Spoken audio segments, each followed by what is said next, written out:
دیگر انبیاء کرام جو معجزات دکھاتے رہے، ان کو جو فضائل عطا کیے گئے، یہ سب نور مصطفیٰ کا فیضان ہے۔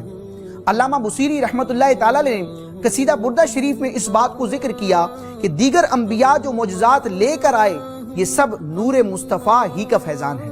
آپ فرماتے ہیں وَكُلُّ آيٍ أَتَى الرُّسُلُ الْكِرَامُ بِهَا وَكُلُّ آيٍ أَتَى الرُّسُلُ الْكِرَامُ بِهَا فَإِنَّمَا اتصلت من نوره بِهِمْ، یعنی دیگر انبیاء کرام جو معجزات لے کر آئے، یہ نبی مکرم سراپا جود و کرم صلی اللہ تعالی علیہ وسلم کے نور ہی کی وجہ سے ہے، آپ کے وجود ہی کی برکت ہے، آپ کے نور ہی کا فیضان ہے۔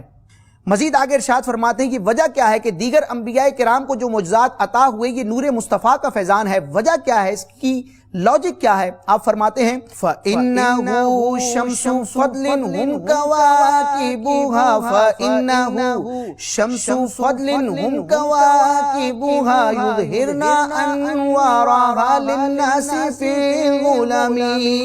وجہ یہ ہے کہ نبی اعظم صلی اللہ تعالی علیہ وسلم فضل و کمال کے آفتاب ہیں، سورج ہیں، اور نبی پاک علیہ السلام کے نور اور چمک دمک کے مقابلے میں دیگر انبیاء کرام ستارے ہیں۔